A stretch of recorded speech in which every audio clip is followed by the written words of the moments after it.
શબ્દોના નિયમથી શરૂઆત કરીએ કે અંગ્રેજી શબ્દો જ્યારે ગુજરાતીમાં આપણે લખતા હોઈએ છીએ, અંગ્રેજી શબ્દો ગુજરાતીમાં જ્યારે આપણે લખતા હોઈએ છીએ ત્યારે કયા પ્રકારની જોડણીના નિયમો લાગુ પડે છે એના વિશે આપણે વાત કરીએ. બરાબર. હવે જુઓ, એમાં પહેલો મુદ્દો છે કે અંગ્રેજી શબ્દોમાં જ્યાં પહોળું ઉચ્ચારણ હોય ત્યાં એ અને ઓ માત્રા આવે છે. હવે જો અહીંયા આગળ ધ્યાનથી જુઓ, આ પહેલે જે છે એ ઊંધી માત્રા છે, આ રેફ નથી. હા, દાખલા તરીકે આપણે સંપર્ક લખીએ, અર્થ લખીએ તો એના ઉપર જે થ માથે સ્ક્રીન નથી દેખાતી તો એ કદાચ તમને ઇશ્યુ હોઈ શકે બેટા. બાકી સ્ક્રીન શેર થઈ ગઈ છે, બધાને ઇશ્યુ છે સ્ક્રીન શેરિંગમાં, કોઈને નથી દેખાતી? ના ના મેમ, ચોખ્ખી દેખાય. હા હા, એટલે જેને નથી દેખાતી એનો પોતાનો કદાચ થોડો ટેકનિકલ ઇશ્યુ હશે, એના પર થોડું કામ કરજો. બરાબર. ઓકે, તો અંગ્રેજી શબ્દોમાં અહીંયા આપણને જે માત્રા દેખાય છે એ એ અને ઓ છે. એનું ઉચ્ચારણ એ અને ઓ એ રીતે કરવાનું આવે છે. અને આ ઊંધી માત્રા છે. આપણે અર્થ લખીએ તો એ રેફ છે, સંપર્ક લખીએ તો એ રેફ છે, ઊંધી માત્રા નથી. પણ આ જે આપણને અહીંયા આગળ દેખાય છે એ ઊંધી માત્રા છે અને જેનું ઉચ્ચારણ થોડું પહોળું હોય છે. બરાબર. આપણે આ સાદી માત્રાનો ઉપયોગ સામાન્ય રીતે કરીએ છીએ, આ એ અને ઓ. દાખલા તરીકે ઓરડો. બરાબર. તો એક, તો ત્યાં એક ઓરડો સાંકડું ઉચ્ચારણ કરીએ છીએ, એક અને ઓરડો એવું ઉચ્ચારણ કરતા નથી. એટલે જ્યાં સાંકડું ઉચ્ચારણ આપણે કરીએ છીએ ત્યાં આગળ સીધી માત્રા જ આવે છે, જે આપણી સામાન્ય માત્રા છે એ જ. પણ અંગ્રેજી શબ્દોમાં જ્યાં આપણે પહોળું ઉચ્ચારણ કરીએ છીએ ત્યાં આવી ઊંધી માત્રાનો પ્રયોગ થાય છે. બરાબર. અને ગુજરાતી ભાષામાં આપણે ઘણી જગ્યાએ પહોળું ઉચ્ચારણ કરીએ છીએ એ અને ઓમાં. દાખલા તરીકે જે દડો હોય, બરાબર, અંગ્રેજીમાં જેને આપણે બોલ કહીએ છીએ અથવા આકાર, બરાબર, તો એ ગોળ છે, દડો ગોળ હોય. અને ગુજરાતીઓ જે દાળમાં નાખે, જે ખાવાનો હોય એ ગોળ હોય. ઓકે, પેલું ગોળ છે અને આ ગોળ છે. જે સર્કલ જેને અંગ્રેજીમાં આપણે કહીએ છીએ દડો, એ ગોળ હોય. હા, અને જે ખાવાનો હોય એ ગોળ હોય. પણ બંને આપણે લખીએ સરખી રીતે જ છીએ, કારણ કે ઊંધી માત્રા માત્ર ને માત્ર અંગ્રેજી શબ્દો જે ગુજરાતીમાં લખાય છે એના માટે જ આપણે વાપરીએ છીએ. બરાબર. એટલે એ ખાસ ધ્યાનમાં રાખજો. રેકોર્ડિંગ ચાલુ છે મારું. તો અંગ્રેજી શબ્દો હવે જુઓ, દાખલા તરીકે આપણે કોફી નથી બોલતા. બરાબર. હું સવારે કોફી પીઉં છું નથી બોલતા, કોયલનો કો હોય. હા, તો કોફીનો ક હોય છે, કોલેજનો ક હોય છે, કોલેજ નથી જવાનું હોતું, કોલેજ ક ઉચ્ચારણ આપણે કરીએ છીએ. આ બધા અંગ્રેજી શબ્દો છે. બરાબર. હું પેરિસ ફરવા નથી ગઈ, પણ પેરિસ ફરવા માટે હું ગઈ છું. બરાબર. એટલે પે છે, એ પે નથી, પે. હા, એટલે જ્યાં આગળ આવું થોડું પહોળું ઉચ્ચારણ થાય, આપણે એવું ગુજરાતીમાં ના બોલીએ અંગ્રેજી શબ્દો કે ડોક્ટર હોસ્પિટલમાં ઓપરેશન કરે છે, આવી રીતે બોલાય નહીં. ડોક્ટર હોસ્પિટલમાં ઓપરેશન કરે છે. ડોક્ટરનો ડો છે, ડો નથી. હોસ્પિટલનો હો છે, હો નથી. બરાબર. અને ઓપરેશનનો ઓ છે, ઓપરેશનનો ઓ નથી બોલતા, આપણે અ બોલીએ છીએ. ઓફિસ. બરાબર. August, October. હવે જો ઓક્ટોબર લખ્યું છે એમાં ઓને માથે ઊંધી માત્રા છે, કારણ કે એ પહોળું ઉચ્ચારણ થાય છે. પણ ટોને માથે સીધી જ માત્રા છે. કેમ? કારણ કે ત્યાં સામાન્ય ઉચ્ચારણ છે. ઓક્ટોબર નથી કહેતા, ઓક્ટોબર. એટલે ટો જ ઉચ્ચારણ છે, ટો. એટલે એ સીધી માત્રા છે. જ્યારે અ એ પહોળું ઉચ્ચારણ છે, એટલે ત્યાં ઊંધી માત્રા છે. ઊંધી માત્રા અંગ્રેજી શબ્દો જ્યારે આપણે ગુજરાતીમાં લખતા હોઈએ માત્ર ત્યારે જ વપરાય છે, અને એ પણ જો પહોળું હોય તો જ, બાકી નહીં. બરાબર. જો ઓલિમ્પિક, એરોપ્લેન, કોલમ, કોર્પોરેશન, બરાબર, કોફી, કોલેજ, મેજિસ્ટ્રેટ. તો આ પ્રકારનું ઉચ્ચારણ એટલે કે અંગ્રેજી શબ્દોમાં જ્યાં પહોળું ઉચ્ચારણ હોય ત્યાં એ અને ઓ એટલે કે ઊંધી માત્રા આવે છે, અને જ્યાં સામાન્ય અથવા સાંકડું ઉચ્ચારણ હોય ત્યાં એ અને ઓ એવી સીધી માત્રા આવે છે. એટલે કેટલાક અંગ્રેજી શબ્દો આપણે સામાન્ય ઉચ્ચારણ કરીએ છીએ, જેમ કે સ્ટેશન, સ્ટેશન નથી, બરાબર, તો સ્ટેશનમાં સીધી માત્રા જ આવશે. પણ એની સામે આપણે બોલીએ પ્લેટફોર્મ તો પ્લે બોલીએ છીએ, એટલે પ્લેમાં ઊંધી માત્રા આવશે. પ્લેટફોર્મ નથી બોલતા. ઓકે, ખાવાની પ્લેટ હોય તો એ ખાવાની પ્લેટ જેને ડીશ કહીએ આપણે, પ્લેટ, તો ત્યાં સીધી માત્રા. પણ પ્લેટફોર્મ તો પ્લે એ પહોળું ઉચ્ચારણ છે, એટલે ત્યાં આગળ ઊંધી માત્રા. બરાબર છે? આ નિયમમાં ખ્યાલ આવ્યો? બરાબર. કોઈ પ્રશ્ન છે આ નિયમના સંદર્ભમાં? ઓકે, હવે આ આપણો પછીનો નિયમ. હવે જો કેટલાક શબ્દો 4 કે તેથી વધુ અક્ષરના હોય, બરાબર, અને આ સામાન્ય રીતે, બધા અપવાદો તો આની અંદર પણ મળે, ન મળે એવું નથી, બરાબર. તો સામાન્ય રીતે પહેલો અક્ષર રસ્વ હોય છે. હવે આજે હું તમને સમજાવીશ નહીં કે રસ્વ એટલે શું. ગઈકાલે આપણે રસ્વ ઈ, રસ્વ ઉ, બરાબર, સાદી ભાષામાં જેને આપણે નાનો ઈ અને નાનો ઉ તરીકે ઓળખીએ છીએ. પણ મેં ગઈકાલે જ કીધું હતું કે હવે આપણે જોડણીના નિયમ ભણી રહ્યા છીએ, ત્યારે ઈ અને ઉ એ રસ્વ દીર્ઘ એ રીતે આપણે ઓળખવાના છે. તો 4 અથવા એનાથી વધારે અક્ષરનો જો આખો શબ્દ હોય તો એમાં પહેલો અક્ષર છે એ હંમેશા રસ્વ આવે છે. જો આ બધા શબ્દો તમે જુઓ, 4 અક્ષરના છે. આ ઉજળિયાત 5 અક્ષરનો છે, બરાબર. જો કુદરત, ખુશામત બધે રસ્વ ઉ છે. ગુજરાત, બુડથલ, પુરવઠ્ઠો, ઉજવણી, ઉજળિયાત, પછી આ બધે રસ્વ ઈ છે.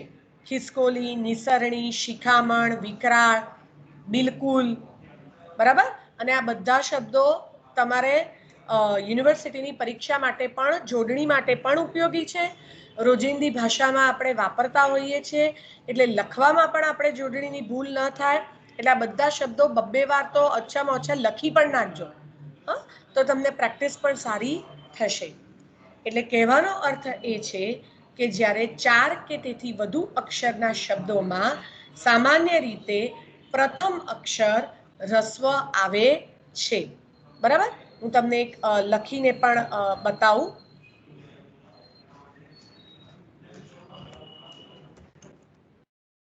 એટલે ખ્યાલ આવશે તમને.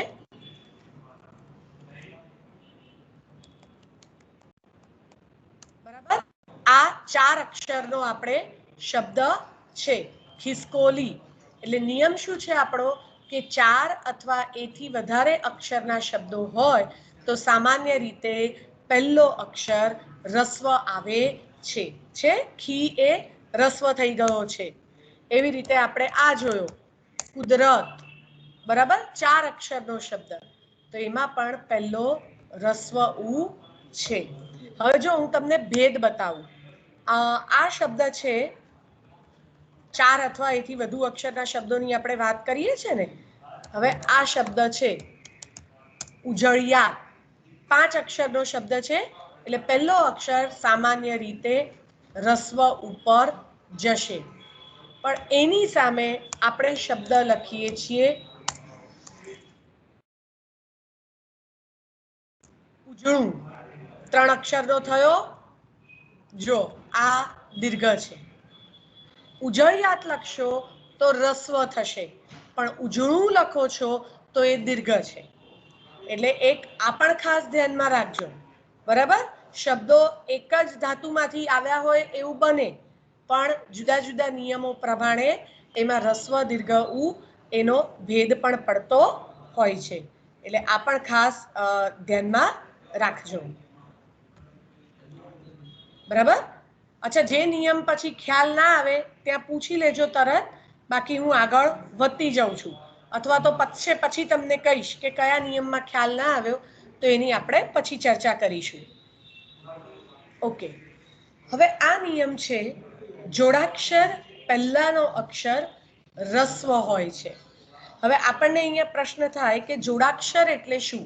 એને જોડાક્ષર પણ કહેવાય અને સંયુક્તાક્ષર પણ કહેવાય. બરાબર, એક અક્ષર અડધો અને એક અક્ષર આખો, આ બે જોડાયેલા હોય તો એ જોડાયેલા અક્ષરની આગળનો અક્ષર સામાન્ય રીતે રસ્વ હોય. ઓકે, જો તમને બતાવું, હવે એના વિશે આપણે વાત કરીએ. દાખલા તરીકે આ શબ્દ છે જિલ્લો, તો આને જોડાક્ષર કહેવાય. એક અડધો અને એક આખો. આપણને બધી જગ્યાએ જોવા શું મળે છે? જિલ્લો આવી રીતે લખેલું, પણ આ ખોટી જોડણી છે. બરાબર, આ જે છે એ ખોટી જોડણી છે. જિલ્લો ખરેખર આવી રીતે લખાય અને આ જોડાક્ષર છે, એક અક્ષર અડધો અને એક અક્ષર આખો, એટલે એની આગળનો અક્ષર સામાન્ય રીતે રસ્વ થાય છે. બરાબર, જુઓ. ઓકે, એટલે આ રીતે જો તમે જિલ્લો લખો તો એ જોડણી ખોટી છે, એટલે હંમેશા ધ્યાન રાખજો. હવે આપણે ભૂલ પડવી જોઈએ નહીં. જોડણીના નિયમ આપણે ભણીએ છીએ એટલે હવે આ રીતે જિલ્લો લખવાનું નહીં. બરાબર છે. પછી એવી રીતે આ શબ્દ આપણે વાપરીએ છીએ પુસ્તક, તો અહીંયા આગળ આ જોડાક્ષર છે. બરાબર, આ જોડાક્ષર છે.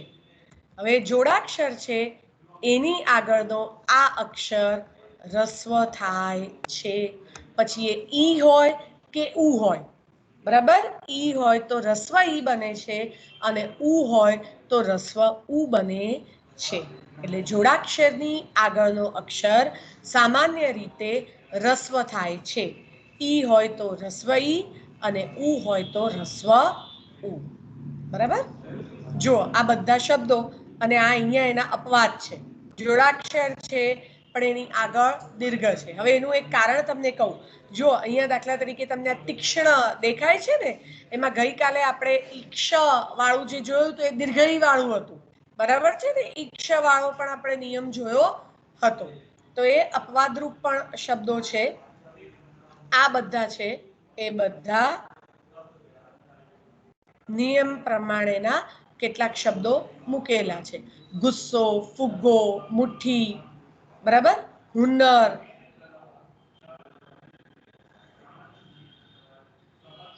વૃદ્ધ, બુદ્ધ, વિશ્વાસ. તો જોડાક્ષર છે. જો અહીંયા દાખલા તરીકે 45, તો આ સ અને ત જોડાયેલા છે એટલે આગળનો ઈ રસ્વ છે. પાકિસ્તાન, તો સ અને ત જોડાયેલા છે એટલે આગળનો ક રસ્વ ઈ ઉપર જાય છે. બરાબર, એવી રીતે ઉષ્ણ, તો શ અને અણ જોડાયેલા છે એટલે આગળ રસ્વ ઉ તરીકે આવે છે. ટૂંકમાં જોડાક્ષરની પહેલાનો અક્ષર સામાન્ય રીતે રસ્વ હોય છે. જેમ ગઈકાલે આપણે શબ્દને અંતે ઈ આવે તો એના સંદર્ભમાં બધા નિયમો જોયા હતા. આ જે છે એ શબ્દને અંતે ઉક પ્રત્યય આવે, બરાબર, તો તે ઉ રસ્વ આવે છે સામાન્ય રીતે. જો આમાં બધું 100% તો ક્યારેય ન થાય. ક્યાંક મેં તમને ગઈકાલે જ કીધું હતું કે ગુજરાતી ભાષામાં બીજી ભાષાના શબ્દો પણ છે, એટલે તત્સમ, તદ્ભવ, ભગીની ભાષાના વિદેશી શબ્દો ઘણું બધું છે, એટલે સંધિના નિયમ પ્રમાણે બદલાય, એટલે સામાન્ય રીતે આ વસ્તુ થાય. એટલે 100 શબ્દો હોય તો એમાંથી 90 શબ્દોને નિયમ લાગુ પડતો હોય. તો જુઓ, ઉક, નાજુક, ઉત્સુક, ઈચ્છુક, ઉક ઉચ્ચારણ આપણે કરીએ છીએ ત્યાં ઉક પ્રત્યય આવે છે. ભાવુક, અમુક, કૌતુક, ઉક, ઉક ઉચ્ચાર, ઉ દીર્ઘ ઉચ્ચારવાનો નથી. કૌતુક, ચાબુક, અમુક, ભાવુક, ભાવુક એવું ઉચ્ચારણ આપણે કરતા નથી. ભિક્ષુક નહીં, ભિક્ષુક, ઈચ્છુક, ઉત્સુક, નાજુક. બરાબર, તો ઉક પ્રત્યય આવતો હોય ત્યારે મોટા ભાગે ઉ રસ્વ આવે છે. પણ આ જુઓ પાછા એના ઉચ્ચારણ ઉક છે પણ દીર્ઘ વાળા છે. નિમણૂક, વર્તણૂક. પાછો નિમણૂક અને વર્તણૂકમાં તો તમે બીજી બધા છાપામાં કે કોઈ પુસ્તકોમાં કે ટીવીમાં ઘણી વાર જોતા હોય તો અહીંયા અણને માથે મીંડું એ કરેલું હોય છે, તો એ ખોટી જોડણી છે. એટલે એ ધ્યાન રાખજો ખાસ, એ જોડણી ખોટી છે. બરાબર. નિમણૂક આ જ રીતે લખાશે, માથે મીંડું આવશે નહીં, અનુસ્વાર નહીં આવે. એટલે પરીક્ષામાં આવા શબ્દો બહુ પૂછાતા હોય છે, એટલે ખાસ ધ્યાન રાખજો. બરાબર. પછી એકાક્ષરી શબ્દો. એકાક્ષરી શબ્દો એટલે એક જ અક્ષરનો શબ્દ હોય.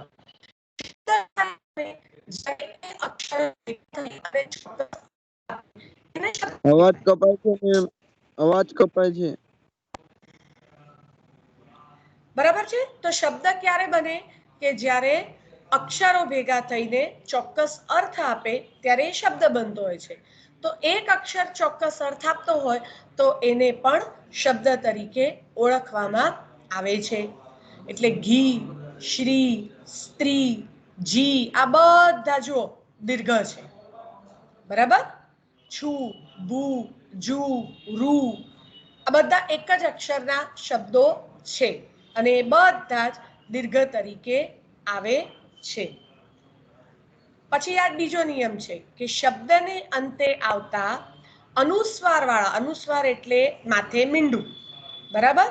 જો ઈ હોય અનુસ્વાર વાળો, ઈ જે ઉચ્ચારણ કરીએ છીએ કે ઉ, બરાબર, તો ઈ દીર્ઘ બને અને ઉ રસ્વ બને. જો અહીં દીર્ઘ, દહીં દીર્ઘ, તહીં દીર્ઘ, નહીં દીર્ઘ. પછી તું सुखविंदर रिकॉर्डिंग चालू है इसमें मेरा मेरी क्या रिकॉर्डिंग તું, છું, હું, શું, નું. તો ઉ છે તો એ બધું રસ્વ છે. બરાબર. અને ઈ છે તો એ બધી દીર્ઘ ઈ છે. જો આ બહુ જ નાની નાની બાબતો ઘણી વખત આપણે જ્યારથી લખતા વાંચતા શીખતા હોઈએ ત્યારે આ બધાનો આપણે પ્રયોગ કરતા પણ હોઈએ છીએ અને મોટા ભાગે આપણે સાચું લખતા હોઈએ છીએ અથવા તો ઘણી વખત આપણે ખોટું જ લખતા હોઈએ છીએ એવું બને છે. તું નો પ્રયોગ આપણે કરીએ છીએ, બરાબર. તું કામ કરે છે તો આપણે ઉચ્ચારણમાંથી પણ હવે અનુસ્વાર જતો રહ્યો છે અને ઘણી વખત લખવામાંથી પણ અનુસ્વાર જતો રહ્યો છે. પણ એ ન ચાલે. જ્યારે તમે અનુસ્વાર વગરનો તું કામ કરતો તું એ હિન્દી થઈ જાય. ગુજરાતીમાં જ્યારે આપણે વાત કરવાની હોય તો તું જ આવે, તું કામ કરે છે. બરાબર. એટલે એ બધું ખાસ ધ્યાન રાખવાનું. હું શિક્ષક છું તો હું અનુસ્વાર આવે જ, શિક્ષક છું તો છું ને માથે અનુસ્વાર આવે જ. શું છે તો એ શું ને માથે અનુસ્વાર મૂકવાનું, શું છે નહીં. બરાબર. આ બહુ નાની નાની વસ્તુઓ છે. ઘણી વખત આપણને એમ પણ થાય કે શું ફરક પડે છે, શું ફરક પડ્યો, પણ ફરક પડતો હોય છે. ભાષાની દ્રષ્ટિથી પણ, વ્યાકરણની દ્રષ્ટિથી પણ. બરાબર. અને કારણ કે આપણે ભાષા અને સાહિત્યના વિદ્યાર્થીઓ છે એટલે આપણને આટલું તો આવડવું જ જોઈએ, ખબર હોવી પણ જોઈએ. અને મેં તમને એ પણ કીધું કે જો જોડણી બરાબર પાકી થશે તો ભાષાને જ લઈને આગળ તમે તમારી કારકિર્દી પણ ઘડી શકશો. એક સારા પ્રૂફ રીડર તમે થઈ શકશો, સારું વ્યાકરણ તમે ભણાવી શકશો. બરાબર છે. અને જ્યારે લખો ત્યારે સારા લેખક તરીકે પણ તમે બહાર આવી શકશો જો તમને જોડણી બરાબર આવડતી હશે તો. એટલે શબ્દને અંતે જો અનુસ્વાર વાળો ઈ આવતો હોય તો એ દીર્ઘ હોય અને અનુસ્વાર વાળો ઉ આવતો હોય તો એ રસ્વ હોય છે. પછી જે પેલો 4 અક્ષર વાળો આપણો નિયમ હતો ને એમ આ 3 છે. જુઓ, 3 કે તેથી વધુ અક્ષરના શબ્દોમાં છેલ્લેથી બીજો અક્ષર ઈ અથવા ઉ દીર્ઘ હોય છે. છેલ્લેથી બીજો એટલે હવે આ 3 અક્ષર છે. જુઓ, કબીર તો આ છેલ્લો અક્ષર, એની આગળનો અક્ષર દીર્ઘ ઈ છે. કબીલો, બરાબર, તો આ છેલ્લો અક્ષર લ, લો અને એની આગળનો અક્ષર. બરાબર. અથવા જુઓ સીધો અહીંયા આવો, કરતૂત તો આ ત છેલ્લો અક્ષર, છેલ્લેથી બીજો અક્ષર એટલે તું, એ દીર્ઘ હોય છે. બરાબર. જો મંજૂર એવી રીતે તમે મજૂર લખો કે મંજૂર લખો, બંને આ જ રીતે થાય. પછી જો આ 5 અક્ષરનો શબ્દ છે 47, તો છેલ્લો છેલ્લેથી બીજો લી દીર્ઘ. પછી મુનીમ, બરાબર. કબૂલ, કસુંબી, તો છેલ્લેથી બીજો અક્ષર. આ કસુંબી નહીં આવે, એ કાઢી નાખે, એ અનુસ્વાર વાળો છે એટલે ઉચ્ચારણ એનું દીર્ઘ છે, એટલે મેં અહીંયા આગળ એને રાખ્યો છે. બરાબર. ઓકે. હવે આપણો નિયમ છે, આ બધા તમારે પ્રત્યયો યાદ રાખવાના છે. જે પ્રત્યયમાં પ્રત્યય છે ને, જે વિગતે આપણે પ્રત્યય વિશે ફરીથી ભણીશું, પણ મૂળ જે ધાતુ હોય, શબ્દ હોય, કાં તો એની આગળ લાગે અથવા તો એની પાછળ લાગે. બરાબર. આગળ લાગે એને પૂર્વ પ્રત્યય કહેવાય અને પાછળ હોય એને પરપ્રત્યય તરીકે ઓળખવામાં આવે છે. અહીંયા આપણે અત્યારે પૂર્વ પ્રત્યયની વાત કરી રહ્યા છે, જે શબ્દની આગળ લાગે છે. ગઈકાલે મેં કીધું હતું ને કે ઈક ઉચ્ચારણ હોય કે ઈક્ષ હોય તો પણ પેલું અધિક્ષક લખ્યું તો પણ કેમ રસ્વઈ? કારણ કે એમાં જે અધિ છે એ આખો પ્રત્યય છે જુદો, અને એ રસ્વઈ વાળો જ આવે છે. એની અંદર કોઈ અધિક્ષક, એમાં ઈક્ષક ઉમેરાતું નથી. અધિ છે અને ક્ષક છે એટલે એ અંદર ઉમેરાતું નથી, એટલે રસ્વઈનો રસ્વઈ જ થાય છે. બરાબર. એટલે જો અધિ હોય, પછી અભી હોય, આવીશ, બરાબર. તો આવિષ્કાર, આવિર્ભાવ, બધે જુઓ આવી અધિ, આ બધે નીચે મુજબ થાય. અનુસ્વાર, અનુસંધાન, તો એ બધામાં કયો છે? અનુ. બરાબર. વિશાલ, વિવેક, વિચાર, વિયોગ, વિપત, વિકટ, વિકરાળ, બધે રસ્વઈમાં આવે છે. વિક્ષેપ, વિનમ્ર, વિનંતી, બધે રસ્વઈ છે, જ્યાં પ્રત્યય તરીકે આવે છે ત્યાં. હવે જો ખાલી અત્યારે તમને બહુ પ્રત્યયની ચર્ચા નથી કરતી, પણ વિયોગ છે તો યોગ એમાં છૂટો પડી શકે છે, એટલે વી એ પ્રત્યય તરીકે છે. વીને કાઢી નાખો તો યોગ શબ્દનો પણ પોતાનો અર્થ છે. અહીંયા આગળ અભિરુચિ, તો રુચિને કાઢી નાખો તો અભિને કાઢી નાખો તો રુચિનો પોતાનો અર્થ છે. બરાબર છે. એટલા માટે એ પ્રત્યય તરીકે છે. અનુસંધાન, તો સંધાનને કાઢી નાખો તો અનુને કાઢી નાખીએ તો સંધાનનો પોતાનો અર્થ છે. તો આ બધા પ્રત્યય જ્યારે શબ્દની આગળ આવતા હોય તો એની જોડણી આ રીતે જ રહેશે. આવા બીજા પણ છે જુઓ. અને આ બધા શબ્દો તો આપણે ની, નિસ, પછી નીર પણ આવે, તો એ બધા આપણે બહુ વાપરતા હોય છે ને, બધામાં રસ્વઈ આવે છે. ખાલી નીડર, બરાબર, એની અંદર આપણે નીરવ, નીડર, એવા કેટલાક અપવાદ છે કે જેમાં આપણે દીર્ઘઈ વાપરીએ છીએ, પણ મોટા ભાગે આ બધા જ શબ્દો જુઓ રસ્વઈ તરીકે છે. પછી પરી, તો પરીક્ષક હોય તો પણ રસ્વઈ. પરિવર્તન, પરીક્ષક હોય તો દીર્ઘઈ, કારણ કે એમાં પેલો ઈક્ષક પ્રત્યય ઉમેરાયો છે, એટલે બે ઈ ભેગી થઈ અને દીર્ઘઈ બનાવે સંધિના નિયમ પ્રમાણે. પણ એ સિવાય જુઓ પરિણય, પરિવાર, પરિચય, પરિવર્તન, બરાબર, પરિવ્રાજક, તો આ બધું એવી રીતે આવે. પછી એવી રીતે પ્રતિનિધિ, પ્રતિબિંબ, પ્રતિકાર, પ્રતિષ્ઠા, પ્રતિરોધ, તો આ બધું પ્રતિ હોય ત્યાં રસ્વઈ ઉપર જાય.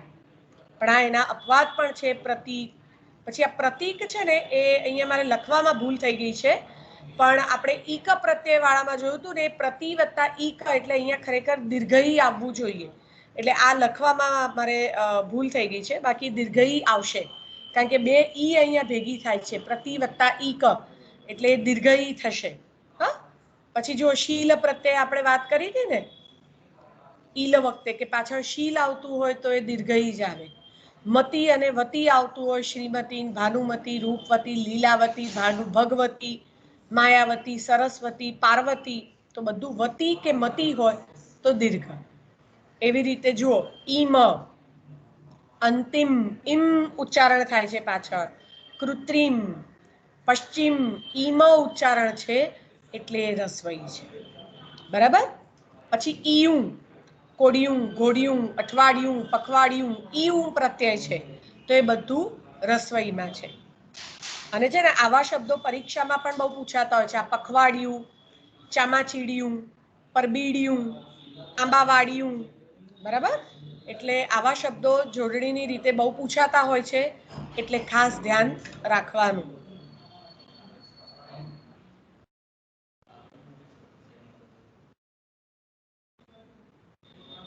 ઓકે, હવે ગઈકાલે આપણે લિંગના સંદર્ભમાં વાત કરી હતી, બરાબર છે, કે ગુજરાતી ભાષામાં 3 લિંગ છે.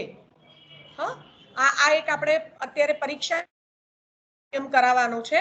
બાકી અનુસ્વારના નિયમો આપણે નેક્સ્ટમાં કરીશું.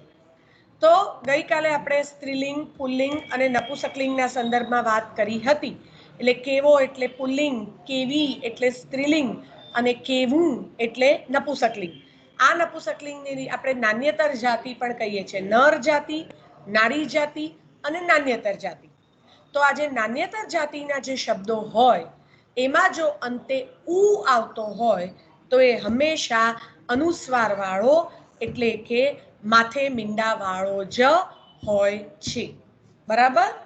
ગામડું તો કેવું હોય, એટલે ઉ આવ્યો એટલે રસ્વ જ હોય અને પાછો અનુસ્વાર વાળો જ હોય. આંગણું રસ્વ જ છે અને માથે મીંડું છે જ. પાણિયારું, કૂતરું, જૂનું, નવું, ગામડું, બરાબર.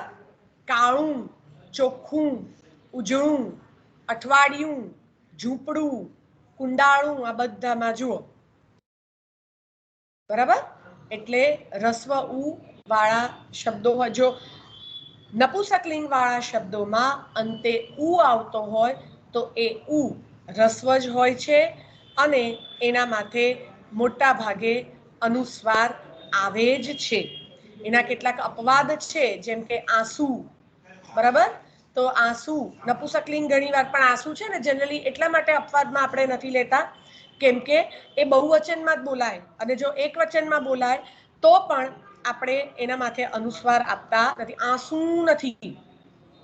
પછી લીંબુ, તો લીંબુ નથી. લીંબુ એટલે એના માથે મીંડું આવતું નથી. કંકુ, તો આંસુ, લીંબુ, કંકુ એ બધા જે છે એ અનુસ્વાર વાળા માં અપવાદ આવે છે. બરાબર. પછી એક એવું પણ કહેવાય છે કે સામાન્ય રીતે 2 ઈ કે 2 ઉ જોડે જોડે આવતા હોય, બરાબર. તો એક દીર્ઘ હોય અને એક રસ્વ હોય. કઈ રીતે જો તમને બતાવું.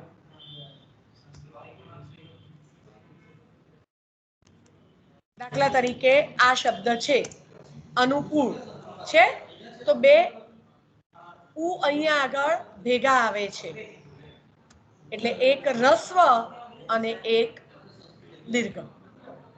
એક તો અનુ, એના નિયમ પ્રમાણે ઉ રસ્વ છે એટલે આ દીર્ઘ. મોટા ભાગે આવું કહેવાય છે. દરેક સંજોગોમાં નથી હોતું, બરાબર, પણ મોટા ભાગે આવી રીતે આવે છે. પછી આપણે આ જોયું હતું ને